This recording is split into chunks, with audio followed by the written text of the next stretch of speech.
I'm not nearly as tall, even with my platforms on, not quite there. So first of all, I want to thank everybody for having me here today. And behind, we're going to show some of our new renderings of our new building for the new Friendship Center. And we're pretty proud.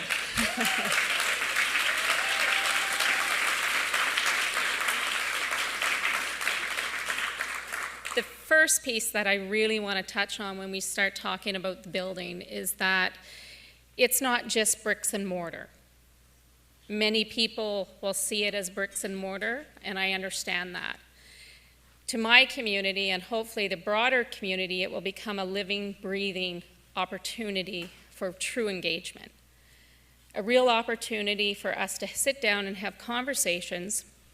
Some of them will be tough. But the reality is we need to have tough conversations in order to move forward. That building means so much more than just the bricks and mortar. It is a sign and a signal to the Indigenous community here in HRM, the Mi'kmaq community in particular, of being visible, being recognized, and having the opportunity for us to build capacity, becoming self-determinant, and allowing us to build true relationships with our non-Indigenous community.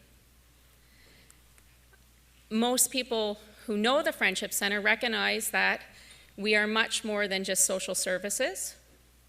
We provide employment to over 100 people.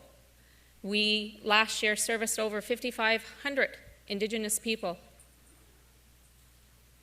for many different things, and it's not just addiction services. Some of this is just cultural opportunity for us to get together and celebrate.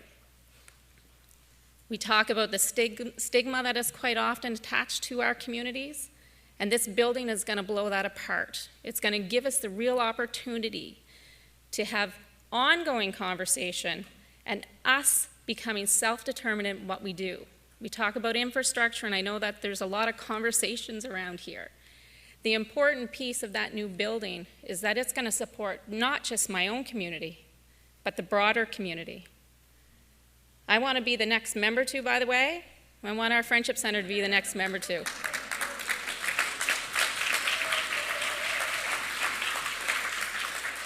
Every cent that comes in through our programming, which this year is over $7 million, is spent in HRM. We employ people living and working in HRM, so we are not a drain on society as quite often we're looked at. The real opportunities is much larger than the dollar. It is about us coming together and supporting each other in ways that we've never been able to do. I want that building not just to belong to the Friendship Center and my community, but I want it to belong to every single person living in HRM. I want you all to feel welcomed to come into that building and learn the history of our communities, build long-term relationships. The reality is most of you probably have an Indigenous person living next to you somewhere, and you may not even know it. And yet, we're hidden. So we want to pull ourselves up.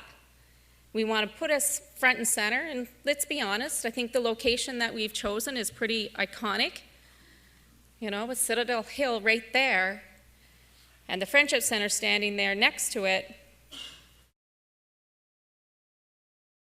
So we want to find a better way to do things. We talk about land ownership.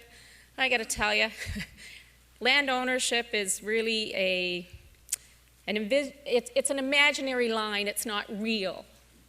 We all own land with this is mine, this is yours. At the end of the day, it's not yours. We actually belong to the land. We're all going back there. You're not taking your little parcel of land with you. So we have to reimagine how we think about land. We have to reimagine how we look at land. How do we all become stewardships of the land? How do we share the ownership?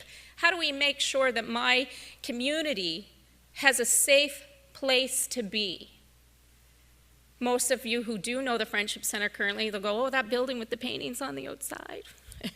You know, That's how people know the Friendship Center. We're changing that.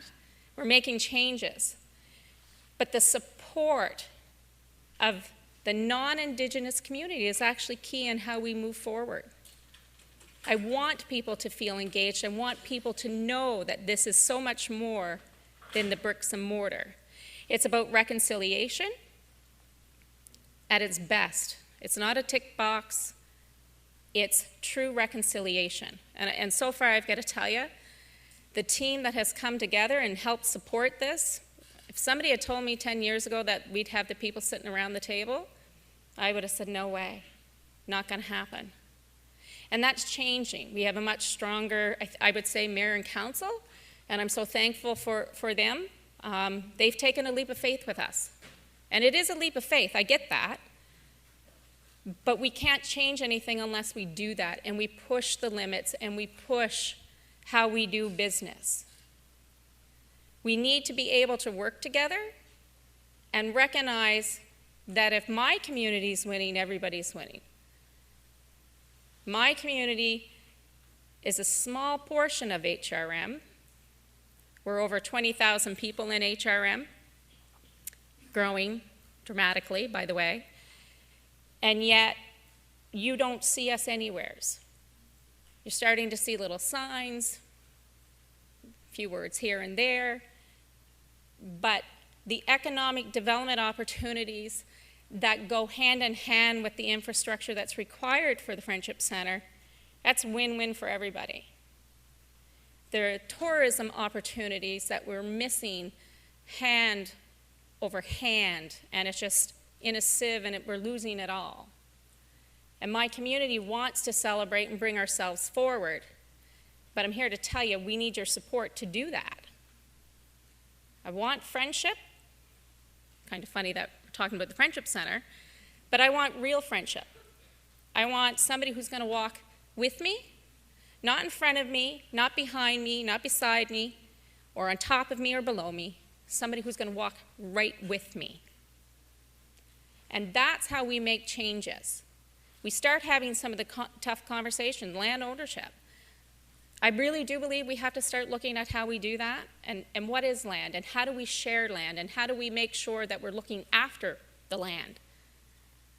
And it's not just my own community's responsibility to do that, by the way, it's all of ours. We all have to start looking at how we're doing business, and how are we making sure that we're doing things together, not at each other, because that's the worst thing to do. That divides and conquers. So the reality is we're asking you guys, you know, it's election, by the way. Anybody notice? Get out and bug everybody and tell everybody who's running, what's your stance on the Mi'kmaq Native Friendship Center? What's your stance on Indigenous opportunities in HRM? Because I got to tell you, we're missing a whole lot. And we're missing huge, huge opportunities. We want to be able to celebrate. And that Friendship Center is a great way to do that. But the reality is, I know the impact that a Friendship Center has on my own community, but I also know the impact that it has on the broader community. And it's often not talked about. We're a real opportunity to come in, feel safe and secure, and have a conversation with us. We've been doing reconciliation, by the way. That's just a new buzzword for us, by the way. You know, you look at UNDRIP, you look at all of those pieces of work that's been done. You know, we need to start doing things differently. We all know what the issues are. I know the barriers really well of what my community is often faced with, but I also know there's a lot of barriers on the other end. People are scared to walk in, they're scared to ask questions, they're scared to offend somebody. And those are barriers. Those are barriers just on the other side. So having the opportunity to really be able to bring people through that building, have an education piece on the side around the Mi'kmaq people here in Nova Scotia, but also having real spaces to have real dialogue for us, to be comfortable, safe, secure. That's the reality. That's all we ever really wanted. You know, I'm off to Ottawa next week to have a conversation in Ottawa on the new Friendship Center and trying to keep the momentum going. been having ongoing conversations with the McConnell Foundation, and they're really interested and want to support this project now, because it is different, and it is taking a leap of faith for everybody. Looking at everything from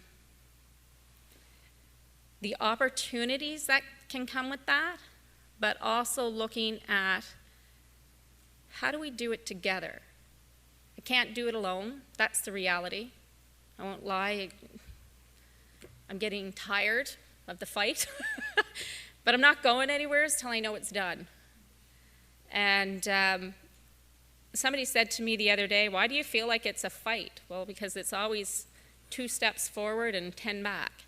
I just think we've gained a piece and then something else has gone sideways.